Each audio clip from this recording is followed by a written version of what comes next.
Hello, this is Alex Calvo Garcia. You're listening to the Iron Hour podcast. Hello, Iron fans. This is another episode of the Iron Hour podcast, fresh off an excellent victory away to Southend, which I'm delighted to say we'll discuss in full detail in due course. We've also got an excellent Spy in the Camp section ahead of Wednesday night's trip to York for what looks like it could be a really juicy clash. So very much looking forward to hearing the view from inside from a well-placed source of the Misterman. But before we get onto that, very, very happy to say that I'm joined by two of our usual panel, as obviously I'm having to stand in the breach for Barra, as he's currently away in the States. But better than Barra, I've got Becky. How are you, Becky? I'm very good. I'm hoping Barra brings me some goodies home from the States, to be fair. I've sent him a long list. So if I'm his favourite in the pod, I might get some presents. If not, then you're my favourite, Max. How are you? All the better for seeing you, Becky. I mean, Marco, do me and you need to be sending shopping list to Barra for stuff he can bring home? I mean, I'm thinking like videos of sad Americans after they lost the Ryder Cup. I was That's just what I about, want. I was just about to say Ryder Cup for sure. There's one thing That's that cheers me up more than that's anything is very sad Americans. So yeah. Do you know? I said that over the weekend. Is that I'm not into golf, not really. But it's literally, I don't know if anybody saw it, that advert from Paddy Power. Like you're sat at your screen and you just see all these, people going, USA. And suddenly, right, that's it, we've got to smash him. Max turns I into a really golf pro. enjoyed the golf. I really enjoyed the golf this year, like the Ryder Cup this year. I was a hater of golf. I thought it was boring, sad. And then I watched it, and then I watched all 3 days. That's how sad I am. And I was well into it. Honestly, by the end I was cheering. It was like we won the Excellent. league. Excellent. And Marco, obviously, speaking of cheering like we won the league, let's have a think about Southend. Let's digest it. What was your takeaway? Let's start with the first half because it's sort of it was 0-0 at the break. What were you thinking at that point? Yeah, I mean initially, going even further back, Whitehall dropping out just Mm. before the game. Like, Um, like 5 minutes after the team sheet had come out, he was then taken in. yeah, picked up an illness. So I mean, very fortunate to have the depth that we do. So Dawson coming in, obviously, you'd argue he's probably in good form in the last couple of games. He's been playing well. So it's not a good change to make. I still think Whitehall's obviously you can't really no one can really replicate what Whitehall does. But Joey Dawson coming in, I thought he did really well. The first half was definitely a case of weathering the storm. I thought Southend really had a go at us. Um, yeah, without really causing any not too many clear cut chances, but we were under the cosh on me. I mean, I'm going to come on to them later, but I sound like I'm repeating myself on this podcast. But Evans and Boyce were Oh, they were absolutely the whole back four yeah were phenomenal. magnificent against Yeah, Southend.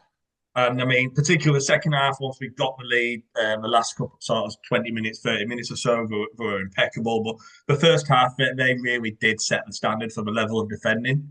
And yeah, so those two, I feel, gave a really good account of themselves again. But yeah, like I say, Southend first half, I thought Dallas um, looked very lively for them. Watson made a couple of good saves as well. He had a free kick going close towards the end of the first half. Um, but yeah, you'd argue Southend were probably the better of the two sides first half, but without really threatening too much. So going in at half time, you always felt that we could get something out of the game. So yeah, no, look, I think Butler would have been happy. Half time still within the game. So yeah, look, what happened in the second half was fantastic. Yeah, and let's, as you say, then let's fast forward to the second half. 5 minutes in, a brilliant finish from Alfie Beeston, sort of punishing a poor clearance from the Southend back line. I mean, he's got that in his locker, doesn't he, Marco? He Yeah, I likes mean, the volley from the edge of the box. yeah, I mean, we're gonna have to sort of call that little quadrant on the edge of a box the Beeston zone. It's very much his own, and he seems to be clinical from that side, whether that's on the volley or just any kind of shot. I mean, Beeston's another one. Well, we all have this season on the podcast, but he's looked really impressive. And I mean, I know me and you spoke previously. Well, I wasn't a fan of him on the wing. I didn't want him on the team if he wasn't in centre mid. But obviously this season, seeing him play that centre midfielder role, I think he's been absolutely fantastic. And yeah, like we say, we know he's got that quality and ability in his locker. So I wouldn't say you expect that from him, because it's still a surprise with another finish like that. But yeah, that really did get me off my seat to the extent where I actually got stuck in a seat with my foot. So when celebrating, but yeah, really good finish. And like I say, it's another one who had a really good game on Saturday. So Can I just admit something before we carry on? I was very much a Butler, not hater, but I don't know what to call it. skeptic. I wasn't his best fan, but I'm going to admit now that he's got something out of this team that I've not seen before. And I don't know what it is, what is feeding them. It might be in the pasta, but I'm That's why thoroughly Whitehall's sick. enjoying. Yeah. I think it was the ice cream on Southend Pier. They all looked happy. I'm thoroughly enjoying Butlerball at the moment, and that's the thing. And there's not many positions where I sit and think, oh, I'm a little bit worried about this one. I think we're so strong. And just remembering going back to the beginning of the season when we was like, oh, we'd be happy with a point off relegation, like in that bottom half. I think it's down to Butler why we are enjoying the National League so much. And we go in there with confidence instead of regret and worry. Because for our longest time, even in National League North, we was going to away games and we was feeling like crap. We was always on edge. We was always nervous. Oh, still nervous But now, Saturday. Southend's a big club. Southend, and we keep letting goals get in right in the finishing minutes added time. I mean, there are about 60 minutes added time to every game at the moment. However, I thoroughly am enjoying every bit of football that I watch at the moment. So just a quick follow-up question there, Becky, because actually you mentioned Butlerball, so that's it's a good jumping off point. Because I want to give you a quote from a Southend fan, Shrimper Stats on Twitter, who talked about our tactical setup for the day. Because obviously this relates not just to Southend and York, but potentially all of our games this season. They say Scunthorpe's 4-2-3-1 allowed them to press Southend's 3-5-2 in man-to-man fashion all over the pitch and get good pressure on the ball. Then with the ball, when they play out to a fullback, they had a 3 versus 2 in the midfield when a Southend 8 was forced to jump to press. There has been much talk earlier on in the summer, particularly before the season, about whether or not we would go back to 5 at the back or 3 at the back, depending on your point of view at any point. And there really hasn't been much of that apart from when you're clinging on in injury time. And needed. Yeah, have you been pleased to see that, and do you think it's helped us keep this unbeaten run going? Absolutely. I think Butler's learning on the job. Obviously, he had the job with the women's game beforehand, but I think this is his squad. He's coming into his own, and yes, he's admitted that he's made mistakes. I mean, he's stubborn, isn't he? He's a Scunthorpe ex-player. They're all stubborn. But he's stubborn and he wants to be right. And I think he's let his guard down a little bit and actually tested a few things out. And now he's seen that it's working. It's given him the confidence as well to know that I am good at this job. People are not booing me. People are not wanting me out. So I'm really pleased. Yeah, I have more trust in Butler. And if he goes back to 5 at the back for some reason or another, I have more trust in him now than I did at the start of the season. You wouldn't see me complaining as much. So then, Which is Mark, rare.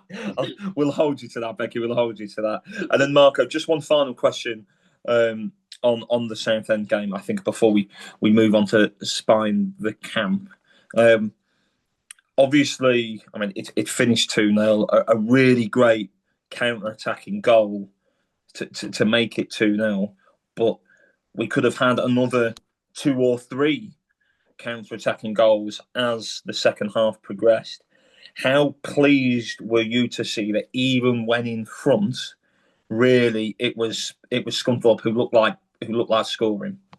Yeah, 100%. And obviously, it's easy to get fixated on shapes, like we just mentioned there. I mean, your prime example at the minute, the popular one, is Man United manager, which is sort of what we assumed Butler was with the 3, and it wouldn't change the matter. But I think he's shown that, well, not just Butler, it's about adapting. But with the squad we've got at the minute, this is the best shape.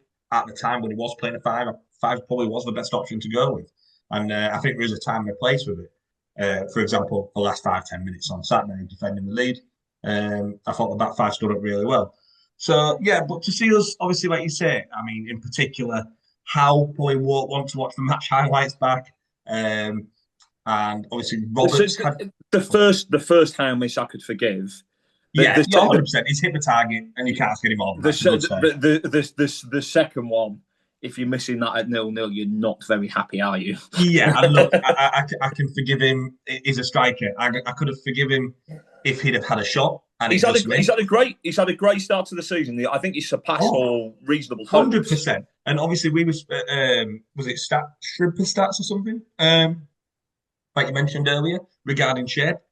And with the press, Declan Howe coming on that late on in the game is not something you want to be dealing with after chasing the game. He's perfect for that role. I'm not saying he is that impacts up because he's looked brilliant starting as well. Although we haven't actually discussed him yet. Tyler Sellers-Fleming had another fantastic game. Yeah. Saw a couple of tweets from Southend fans actually. I think one might have been from their All at Sea fans praising Sellers-Fleming, and actually then complaining as to, obviously we've got him on from Hull, I know he was at us before, but we've still got him on loan from a Championship club. They were then saying Scunthorpe are doing that. We should be doing that well. So it's always really interesting to see that opposition again. Yeah, and it's not something obviously it's quite new to us. Like, we're probably not the example to follow. Something we're not blessed with lots of Championship loanees and stuff like that. It's new to us this season. Something we haven't done in a long time actually. So obviously with him being local from Hull, previously at Scunthorpe, it's a loan that just makes sense for all parties. I mean, Hull will be delighted he's playing, scoring. And look, he looks like all the attributes. He looks like obviously he's bulked up a bit since he was last with us. Obviously he was with us when he was in the pits, wasn't he? So yeah, it was really unfair to judge him on that. But no, he looks a really good player. And again, it's more competition, especially out in the wide places. We know Roberts can pick up an injury. Touch wood, he's been really fit last couple of seasons, so that's good to see. But to be able to rotate, obviously Deck Howe, Carlton, Roberts, and then chuck Tyler Sellers-Fleming into the mix as well. It's we are blessed with options, and like I said, to see Southend sort of using us as an example of how to build a squad or how to build a team, I thought from where we've been the last couple of years, it's quite ironic. But no, it was fantastic, and yeah, like I said, I think Cal had a bad miss. Not a bad miss, I think sort of rushed it where the keeper made a mistake, and he sort of just smashed it quickly. But look, these chances, I mean, absolutely shit all. We need to get the win. That's the most important bit. So yeah, leaving the ground, I was like, that could have been 4 or 5, but was I bothered? Absolutely not. Really good performance. Very, very wise words, and certainly away from home. I think potentially the best performance I've seen from a Scunthorpe side for quite a long time. You know, I have got a question though, Marco. Sorry, I think it was Twitter. How was it a Tory Lunchable you had? Did someone say it's a Tory Lunchable? Yes. I will die on this hill, so. It was. Right, just for the record, it wasn't me. This is unscripted. No, it was a Twitter. I haven't got a clue what this is. No, Max, the thing is, you guys, you can't just deal with a little bit of sophistication on the way though. So, Mr. Wattham had a bottle of red, and we went to King's Cross Station to get the train home. Max and Spencer's was quite busy, but we went to Waitrose. oh yeah, you've moved to Howden now, fellas. So options were limited, and I saw this what looked to be like a Lunchable, but instead of, I mean, it's never been ham, has it, in a Lunchable? Let's be honest. And cheese. It was chorizo and manchego on like a toasted bread cracker rather than like a cracker. So I thought, that's a bit of me. I'm celebrating a win, and to wash it all, I ruined it all by having 4 cans of Stella. So. Well, I mean, I was staying in London for the night, and I went back to my friend's house, and we ordered a victory Chinese takeaway and watched Europe smash the USA. So victory's victory. We'll take it. Right, before we move on to our Spy in the Camp, I just need to give a quick shout out to our sponsors. So thank you very much to everybody and all of our friends at Best Blank Wholesale, Hole in the Wand, No Film, and AC Photography. Also worth shouting out as well the Georgian at Barton, who sponsor our FPL. will be doing a full update on the FPL hopefully on Thursday after the York game, because it doesn't make sense to do it twice in a week. But we did nonetheless want to give them a big shout out. So I'm very, very happy to say that I can hand over to Barra for our Spy in the Camp. Okay, so Simon here from Same Old City, and I am joined by Barra from the Iron Hour podcast. How's it going, Barra? Yeah, very well, thank you. Thanks for having us on. So we're going to use this clip on 2 podcasts, so hopefully we don't infringe any copyright rules, Simon. Yeah, don't worry, we're not going to take you to court. But yeah, we decided rather than doing separate chats, we'll just do one big chat about the game to use on both pods. Yes, please don't take us to court, because we're all out of money at Scunthorpe. We are on the bones of you know what, so we can't afford anything like that. I'm not sure our owners have. They do have deep pockets, but I'm not sure they'll be willing to fund our league challenges. And also, we definitely don't have the rights to all the music we use, so I'm not going to press too hard on the copyright. But yeah, big game coming up on Wednesday night. I know you're in the States at the moment. Are you going to be back across in time, or are you going to be watching a stream? It'll be watching the stream, hopefully in the second half. In the first half, probably listen to the commentary on BBC Radio Humberside. So it's a difficult one at the moment. Obviously, the rest of the podcast team remain in the UK, as any normal person is right now. So they're able to watch the game. So I had really good feedback from them with regards to Saturday's game against Southend. So for us, we were kind of thinking the first 7 or 8 games were, I won't say easy, but a low-hanging fruit. And the kind of period we enter now is the real test for us. So as we say, we had Forest Green, Boreham Wood, Southend and York, and then Carlisle. So a big test coming up for the Iron. Yeah, I was going to say, just obviously looking at the league table, you've had a flying start. Mm. One of only 2 teams still unbeaten after you've played 10 games, 22 points. Yeah, it's and like you say, not all easy games either. So going to Forest Green, getting a draw, and I think they equalised right at the end, didn't they? And also winning at Southend as well. It's it's not like you've only beaten the lower end of the table. So did any of you see this coming? Obviously, having been in National League North last season. I'll be honest, no. I don't want to say we're pessimistic, but you'll know what it's like, Simon. You don't like to go too positive, because you get absolutely battered when it goes wrong. Fans sometimes look for someone to blame. So if you've gone over the top positive, you tend to be in the firing line. So, but no, if I'm being honest with myself, I thought we'd probably be somewhere around 15th, 16th. We did our pre-season predictions before a ball was kicked, and I don't think anyone had us in the top 10. I certainly can't recall anyone making a big case for us to be anywhere near the playoffs. So it has caught us all by surprise. But it's one of them where at the start of the season, Simon, you look at it and you go, I don't think this is probably going to be a season where we're going to be challenging. So it's almost like a free hit. And I hate that phrase, by the way, but a free hit in terms of the goalkeeper situation, which wasn't nailed down and probably isn't still nailed down, because what we've got is a situation where the number one at the start of the season was Mason Campbell, who came from York. Last season was on loan from York, and then we signed on a permanent, and he's fighting for the number one spot with Rory Watson, who is also on loan from York. So it's a bit of a bizarre situation, because at the moment we don't know who is the number one.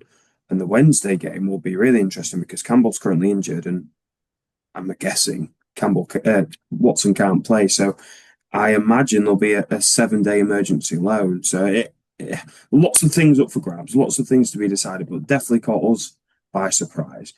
Now, from a York perspective, I imagine probably different anticipation going into the season.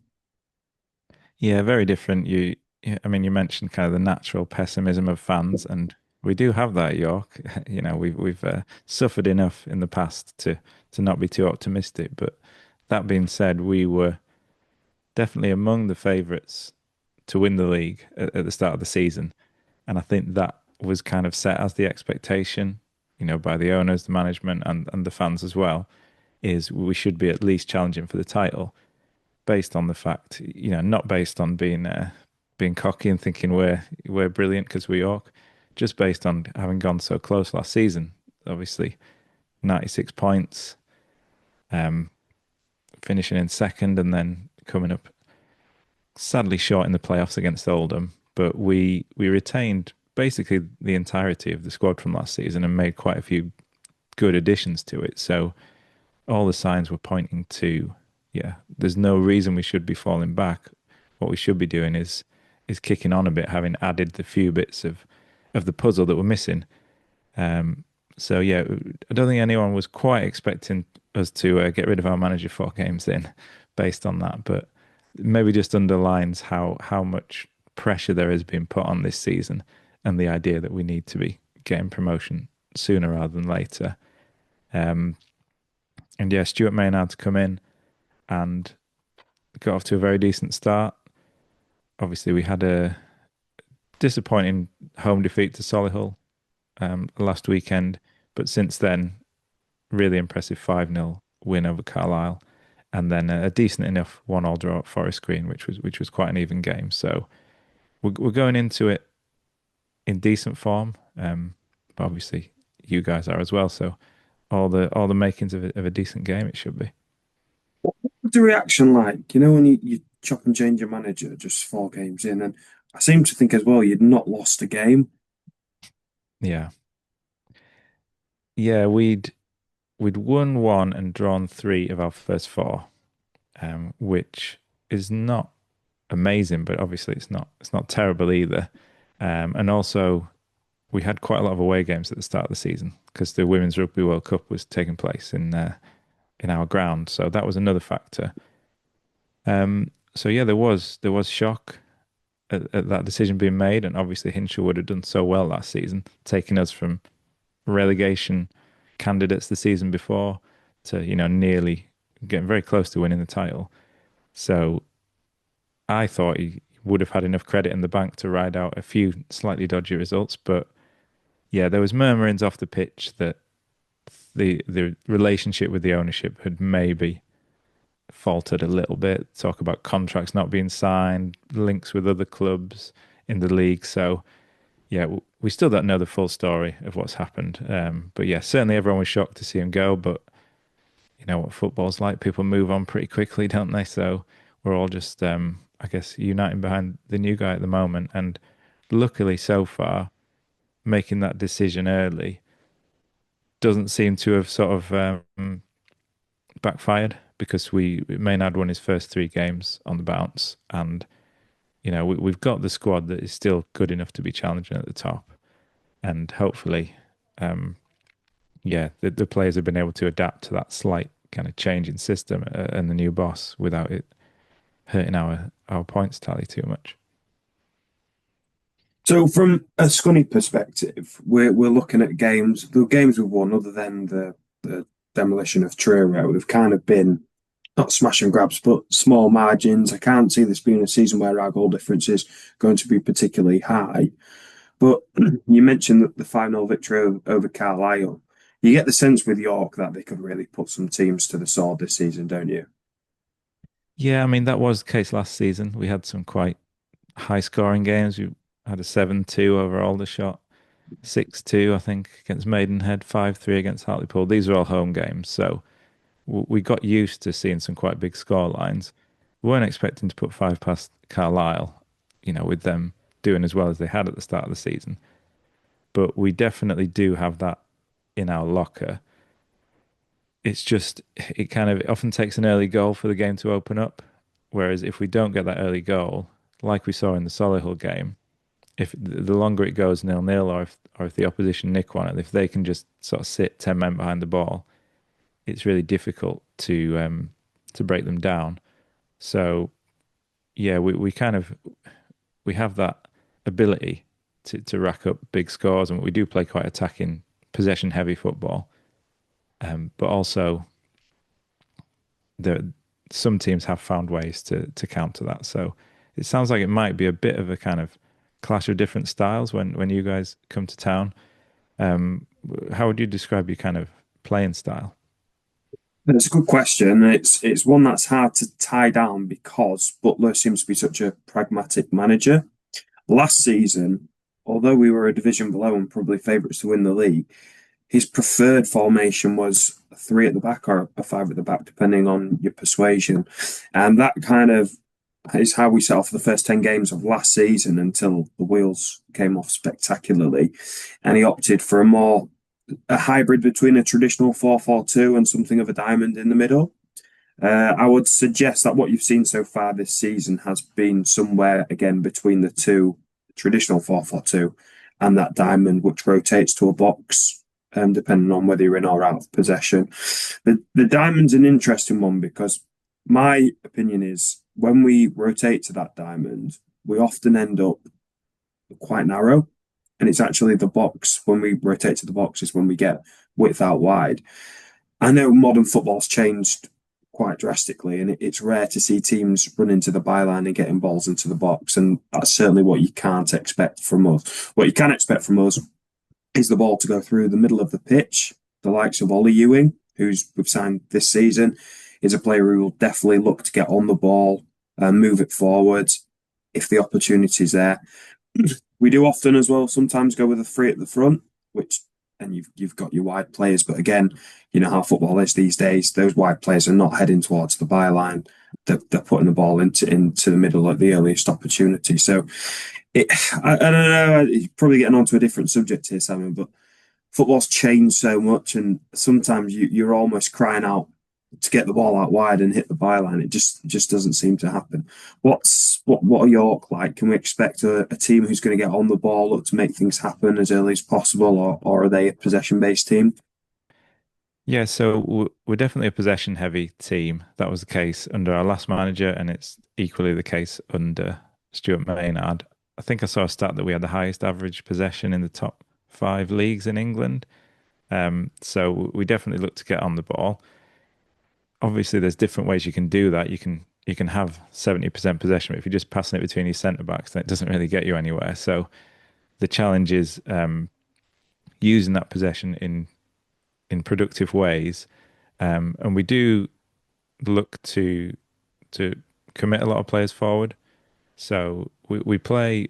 That's another big change since the manager's come in, or probably the main change is we've moved from a 4-3-3 or kind of 4-2-3-1 to a 3-4-2-1 kind of thing. So it's a 3 at the back now, with again a box midfield like you guys said, and then kind of 2 floating number 10s behind Ollie Pearce up front. So before our fullbacks used to get forward, but now that we're playing the 3 at the back with the wing backs, they've got even more license to get forward. And particularly on the right, Joe Felix is one of our kind of main assets. He was our player of the season last year. So he likes to get forward, but also has the engine to, make the covering runs at the back as well. Similarly, Sinclair over on the left, maybe not his natural position as a wing back. He's more of a attacking player, a winger. So he looks to get forward a lot as well. And even the centre backs, the left centre back and right centre back, you will see joining the attacks quite a lot. Fagan Walcott, one of our centre backs, I think he got his 8th goal in the time he's been at the club, which is less than a year. The other day, so yeah, they definitely look to join in. So it's an attacking style, possession heavy style.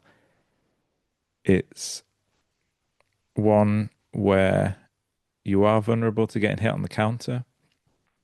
So, and that's how Solihull got us in stoppage time.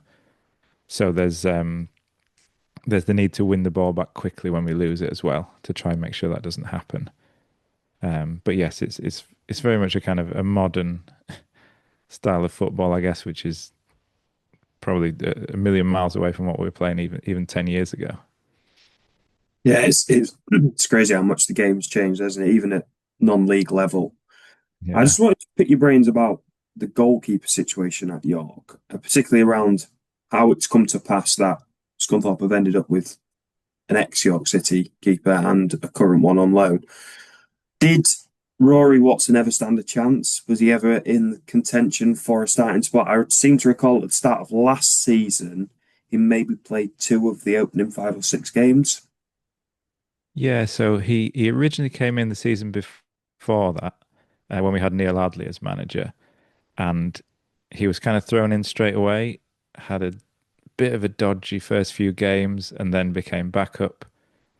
And then yeah, he was sitting on the bench for quite a while until later on in the season when our other keeper, then George Sykes-Kenworthy, had a bit of a shocker himself. So Watson was put back in, and he actually did pretty well at the tail end of that season. So the following season, under Hinshelwood, which would be 24-25, we'd brought in Harrison Mayle, who everyone was assuming would be the number one, but actually Hinshelwood was seeming like he wanted to try and rotate the keepers a bit. He obviously rated Watson quite highly, so he was playing him, I think, possibly in certain types of game where we thought there might be a bit more aerial threat or something, because Harrison Mayle's not the tallest of keepers.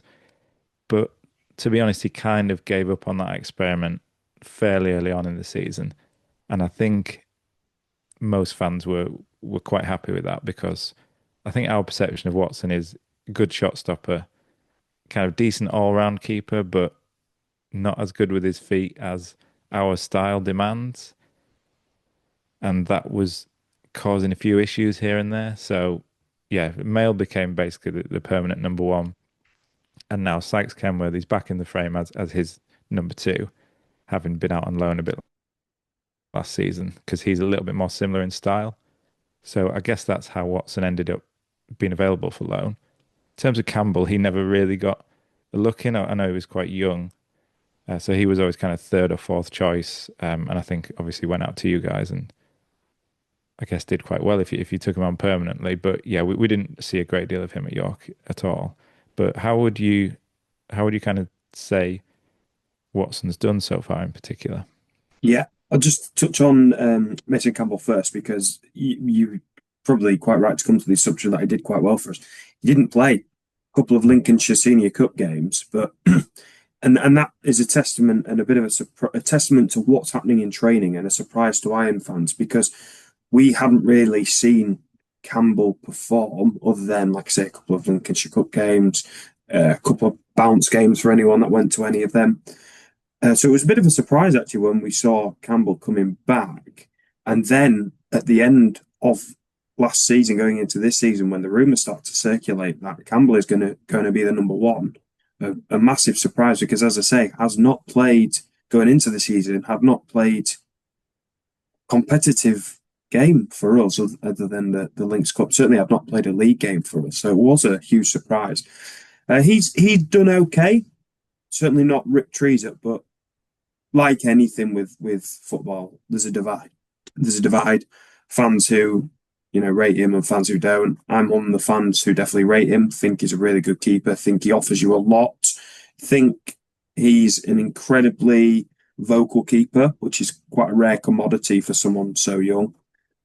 Yeah. Rory Watson, again, an interesting one, because we've seen Rory playing in League One, the top end of League One. We've also seen him playing in a League Two side for us, which failed spectacularly.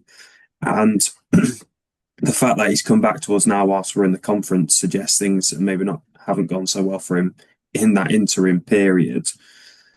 Weird situation, because off top of my head, I seem to think there was an opportunity to keep him, and he wasn't interested in staying, as I say, when we dropped down to the conference 4 or 5 years ago, 3 or 4 years ago, whenever that was now. He's done relatively well. He played ever so well against Forest Green a couple of weeks back. We conceded late on, which arguably was a Watson mistake, which is frustrating, because those sofa scores had given him a score of, I think, 9.2 out of 10 or 8.9 out of 10. I can't remember it precisely, but he certainly impressed in that fixture, and it was so on brand actually that at the end of the game he was probably at fault for the goal. But I don't think we've got any concerns at the moment when it comes to Watson, but probably similar opinion to the York fans. There are better keepers out there, but you don't want to bury him either, because he's not a terrible goalkeeper, but he's by no means the best in the league. I know that's a little bit of a hazy answer, but he's a really difficult one to put your finger on and nail down, because you watch him sometimes, and as you alluded to there, you think man alive, what a shot stopper. Incredible. And then you'll go through a period of play where your team are in possession for 10 minutes of the game. You'll look to go back to him, and there's not a lot coming back, so we'll just hoof it.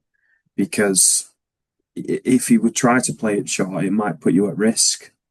But again, depends what your style of play is, because for us, as a team who probably didn't anticipate being in the league where we are in terms of being so high up, I don't think we would have expected or particularly wanted a keeper who can play the ball up from the back. So we've found ourselves in a position which the fans and the management probably didn't expect.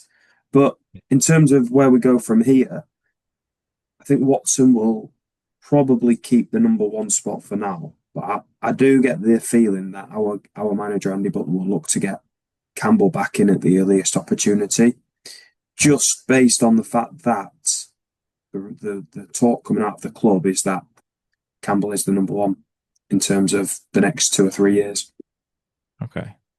Yeah, that's interesting. But it sounds like we won't see either of them Wednesday night. But just very quickly, a couple of players we might see with York connections. Billy Chadwick, who I believe you guys have got on loan. It looks like he was an unused sub at the weekend.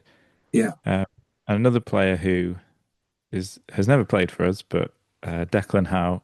It's the brother of Callum Howe, our club captain, who didn't play at the weekend. He was out with concussion, so it may not be that they're both on the same pitch at the weekend. But yeah, it looks like Declan Howe's taken to life really well in the National League. So do you want to let us know a little bit about him and how Chadwick's got on? Yeah, so Billy Chadwick, you know that old saying where they say, "Oh, if we could just get a goal off his ass, then we'll be fine." That literally happened against Truro. So our midfielder Alfie Beeston had a shot, and it hit Chadwick on the rear end and went in. It was credited with a Chadwick goal. So I've heard that saying a few times, but never actually seen it in practice. So I'm hoping from that moment on, things are going to change because we haven't seen too much of him. We can't nail down his position either because fans are unsure whether he's actually a forward player or a midfielder. We've seen him utilised in all manner of different positions. We have seen him utilised as a number 10 at times this season. We've seen him utilised as a wide player. We've also seen him play a couple of minutes cameo in the hole. So I'd be interested to hear, Simon, what Billy's preferred position is, because we certainly don't know that yet as a fan base. Declan Howe, wow, what a player. I really am looking forward to the battle of the Howes, even if it's not this game, when we play next, because I think there's going to be a tasty encounter.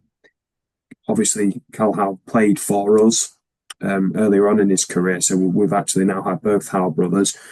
But yeah, Deck's a real threat, a proper goal scorer, a really traditional number 9, the kind of player that just, I don't want to say this in a negative term, but he's just horrible, ratty number 9. He'll just harass your back line.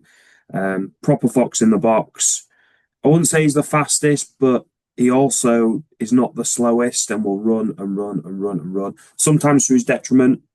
I think the fact he didn't start on Saturday was because he's run himself into a hole over the past couple of weeks. So I don't know if he will start midweek, but almost, I think from a York perspective, you probably want him to start, because if he's coming off the bench, it's, he's even more effective really with a tired back line. Yeah, we do have some prior experience with him because I think he scored for us. He scored for Gainsborough against us. Yes, against Watson, and Watson was probably at fault for that because Scunthorpe's game was called off that day due to weather. So I went to that fixture, and I think Watson was probably at fault actually for that goal. He would have been pretty disappointed with that one. Yeah, I think you probably saw one of our worst performances of last season. Then seen a fan with a megaphone at one point. It was just like FA Cup, mate. What are you doing?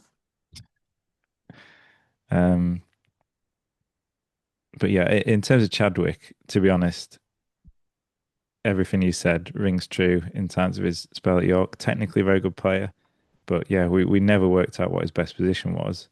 He played out wide a fair amount, but obviously not really a natural wide player. Played a little bit further back in midfield, and he's tidy enough, but maybe lacking a bit of that physicality that you need right in the middle. And I know he has played as a nine or kind of a false nine at previous clubs, and did that maybe once or twice for us. But yeah, he never quite convinced in terms of doing enough to nail down a position. And I think you might be right in terms of him being a bit of a confidence player, because I know he's had spells at other clubs where they've absolutely loved him. I think he did really well at Boston for a while, albeit in a division below. But yeah, it still feels like he's a bit of a prospect, but he's probably getting a bit too old to be considered a prospect now. So yeah, he probably needs to start making it happen this season. But certainly he has some qualities. But yeah, and yeah, interesting description of Declan Howe there, because you could have almost been describing Ollie Pearce in terms of a fox in the box, and yeah, someone who's just gets on defenders' nerves all game, and without necessarily being super pacey, just has all the attributes to score goals. So yeah, it'd be an interesting contest. Yeah, I mean, we always like to get the opposing fan to do a score prediction. So, what if I could press you for one? What would you go for? I'm going to go 0-0. Yeah, I'm going to go probably against the grain here, but I'm going to go actually, it'll probably be a bit of a anticlimax and a shutout. So I'm going to stick with a 0-0, Simon. What about yourself? What do you think? I think the last time you came here was a 0-0. Back at the end of 22-23 when we were both struggling, and probably one of the worst games I can remember seeing at that ground. Although you guys should have absolutely won it. I think. Do you remember our keeper continuously hiking it into the stands all game? Vaguely, I mostly remember. I think our keeper had a rare good day, He and did, yeah. managed to kind of keep us in it. But certainly, at that point, it looked like we might be destined for the drop. But well, we said after that game, walking back, we said, yeah, we're done now. We needed to win that, and if we didn't win, we're probably going to drop, and it's exactly what happened. Yeah, but luckily we managed to stay off. We'd had enough of National League North at that point. Oh, great. Yeah, that helps me sleep at night, Simon. Nice one, yeah. Yeah, that's I'm still thinking about the bad news. My prediction. I think there will be goals. It's really difficult because obviously looking at our last two home games, they were so contrasting. But yeah, and you always want to back your own team at home to get a win, but at the same time you guys are unbeaten. I'm gonna say 2-1 York. I think it's gonna be tight. I don't think there will be loads of goals based on what you've said about you guys. And it seems like you're pretty solid defensively. Yeah. But yeah, we'll just hope that whoever you get in on as an emergency loan keeper maybe has a bit of an off day and lets a couple past. So yeah, I'm gonna say 2-1 York. Right, fantastic. Thank you very much to Barra there for an extended Spiner camp, fitting for what looks like could be a really good Scunthorpe versus York game. So a big shout out to Simon from the City Talk podcast. Do go give them a follow on social media as well. Thank you very, very much to Simon and to Barra there. Marco, obviously, big game on Wednesday. Sold out away end. It's been announced today. Nearly 1,600 Scunny fans. It seems like it's going to be another real big crowd in the National League. It's more than 8,000 at Southend on Saturday, which in the fifth tier, especially at this stage of the season, is a terrific crowd. 275 Scunny fans as well. It's going to feel like a proper EFL game, isn't it? Get those kind of crowds in League One. Yeah, I mean, look, the next, I think 3 in a row probably are. Obviously, we have the Southend game at the weekend. York will be very much the same. Obviously, you've taken a lot more. We've been a little bit closer. And then obviously Carlisle at the weekend. They've bringing a good forward. I think they'd sold over 600-700 already. And again, that's a fantastic following to see it's on TV as well. So yeah, credit to them. But yeah, definitely feel like an EFL game. And look, it's going to be a fantastic game. It's two good sides. York have played a lot of the top boys recently. I think they've Carlisle and Forest Green back to back, and then obviously with us following. So yeah, it'd be really interesting to see obviously where we're at. We keep repeating ourselves sort of when we play these so-called bigger teams like your Southends, and obviously we played Forest Green, but we'd see where we're really at and how good we were. I think this is the one where if we come away from York with 3 points or a good draw, I really think you've got to see us as contenders because these are the favourites. I feel like we've got the best squad in the league. Spent a hell of a lot of money, probably 3 times our budget. So yeah, it's going to be really interesting to see, and one I'm looking forward to. And again, the players have just got to relish it. I won't say there's no pressure, because it's football. There's always pressure, especially when we're wanting to be up there come the end of the season. So yeah, look, I'm really looking forward to it. And look, let's just hope we can get the job done. But one thing for sure is with 1,600 Scunny fans to be away, and you can guarantee the noise will be there. So yeah, really looking forward to it and hope we get behind them and hope give us something to cheer for. Definitely. I think the subs. I think the subs will be like putting them on and the right subs at the right time is going to be crucial for the win.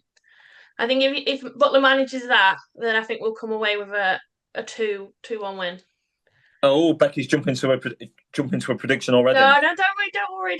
I shouldn't have said that. But no, I think the most important thing, like Marco said before at Southend, it's really important that you get your subs on at the right time, like Sellers Fleming, like how, because they've got fresh legs, and when York are tiring, we want them fresh legs to come on and keep us going, and that's going to be crucial because we're going to be knackered regardless. We've had a long journey from Southend on the Saturday, and I know we've had an extra day because normally we play on Tuesday, but even just going to York, all the momentum, all the build up, it's not a nice place to go. Not because people in York are horrible, York? but it's just not a nice place to go I for football. I think York's lovely. I genuinely, I would relish playing. It's a York cinema. is lovely. It's the least intimidating stadium I think we'll play at this season. Yeah, it's a cinema. I hate it. Yeah, but do you not think that it's not really the stadium? It's the expectation now. We've come away from a win from Southend. We're expecting to do really, really well, and we've got to think about the goalkeeping situation as well. We're going to have a brand new player in the squad. Yeah, I think like I say, it's going to be a hard place to go. Yeah. But I don't think that's because it's York. I think it's very much the prawn sandwich brigade of stadiums. Give me Southend away any day. I've never taken to York's new stadium. I don't like how nice it is. I don't like it's too nice. I love Bootham Crescent. I love the proper old school football ground, and it's going to take a while. It was on scaffolding. Yeah, I like that. When it was in pre-season, it was on scaffolding. I think Max, you went with us one point, and one of the players told the keeper, York keeper, told the ref to fuck off, and the ref turned around to the keeper and said, "No, you fuck off." Can anyone remember that? No, that's proper football. That is. It was many years ago. It's very much the Rory McIlroy approach to goalkeeping and refereeing there, I think. Okay, Marco, Becky has said she's stuck her neck out there, gone for a 2-1 win. I mean, it does look like there could be quite a few contenders. I mean, Forest Green, Rochdale, Bournemouth have all starting the season very well. York were a lot of people's pre-season picks to win the title. I think they were mine. And obviously, we've started better than I think most people were expecting. There's Carlisle in fourth. Yeah, I mean... Yeah, we're fifth, they're sixth. Yeah, absolutely. So, is this the kind of game where if, and it is a massive if, Jesus, I'm the last person on earth to try and get carried away, but if we went there and got something, a positive result, do you think that's the moment when supporters' expectations maybe are a little bit more than what they were pre-season? All of a sudden, if we've taken 5 points from those 3 games, are the pre-season predictions of 12th, 14th, 16th. Not enough anymore. Yeah, 100%. And look, myself included. I mean, God forbid, if something were to happen to I'm thinking straight away, Evans or Boyce. I know JB could come in, but I really do think they're sort of nobody within our squad would be up to that level. But look, that's football. York will be the same. Forest Green will be the same when we've got those players that are irreplaceable. So yeah, myself included, my attitude and expectations have definitely changed. And that, again, like Becky said earlier, that's credit to Andy Butler and how he's got this team playing. You know, with the Butler team, we're going to be mega fit, we're going to be physical. And I think we're seeing that every single game. I think we can outrun teams, but not only that, we've got the quality as well, which we can outplay teams. So put all that together, and I think we've got a really good mix at the minute. So, yeah, this York game is going to be a real test. For a lot of reasons. Like Becky said, there'll be a big crowd there for them. And the quality we've got, I think, is the best in the league. So, yeah, definitely. I'm not saying we win York, we win the league, but I think we've definitely got to be in the conversation. Okay, so Becky said 2-1. Give me a score prediction then, Marco. I'm going to go full Max Bell. Not quite Max Bell. Oh, don't be neggy. Come on. I'm going 1-1. Okay, because obviously, I'm thinking back to the score predictions for Southend, in that I did get the score right, and that I did correctly predict 2-0, but it was the wrong SUFCs, I think. Glasses, they need testing. They most definitely do. Right, in the spirit of the score prediction, what I would say is that I do agree with what Marco has said there. You know, I think certainly on paper, I know football isn't played on paper, but before the start of the season, we'd have probably had York away down as one of, if not the most difficult game. We do have to lose at some point, I'm afraid. So negative. Do you not just feel like just let's go for it. Let's not like we're not meant to win this, so let's just go for it. And if we win, then it's great. Like. Well, they've done so well. Yeah, I'm going to be sat. I think my ticket's on the front row. So obviously I'm going to be sat there with my arms crossed going, no, I predicted the York win and we've won. I'm not very happy. No, of course not. But gun to my head, if I had to go for a score prediction, I'd go 3-1 York. I think there'll be goals in it. I think both sides have got goals. So then with my record, it'll probably finish 0-0. But yeah, we shall see. You got the cup draw? Sorry? You seen the cup draw? No, I have not. How is it? We will play Kings Lynn at home. Oh, I mean, yay! Fantastic. Thank you very much, Marco. There, anybody who obviously watching or listening to the podcast will have twigged from that we're doing this on Monday afternoon when the to be fair, it could be edited because it won't be edited, but it was late starting due to alterations on the FA Cup ball numbers. Marco, you sound like you've fallen off a cliff. Oh, sorry. Is that better? That is better. Yes. Yeah. There was a mix-up between Enfield Town and Quorn. And Solihull Moor, they were swapped into the southern side of the draw late on. So it was actually a late starting. So that could be controversial. But yeah, at the minute, we've got Kings Lynn Town. Okay. Loonan's back. Yeah, absolutely. Be very, very nice to see him. Anticipating that game will be played on Saturday, the 11th of October, when I'm not actually expecting to be there, unfortunately. I think I'm at a wedding that day, so we will inevitably win. And if we do, obviously that would bring us into the first round proper. I'm thinking sides like Grimsby, Lincoln. I mean, you know, some of the bigger clubs at the top in the League One. You know, your Readings, your Boltons, perhaps as well. So, but got to get past Kings Lynn first. Marco, one quick question before we wrap up, just in terms of the FA Cup. Obviously, last season we were eliminated by lower division sides in both the FA Cup and the FA Trophy. If you're Butler, do you make a go for it? Do you try and get a cup run, or do you make 7 or 8 changes and focus on the league?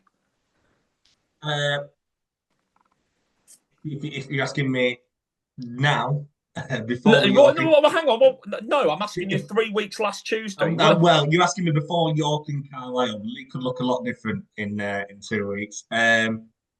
No, I don't think you do. Okay, right. So what you're saying is if we take 4 points off York and Carlisle, then when it comes to the cup game, you're making 11 changes. Maybe not 11, but more so than you would if we 10.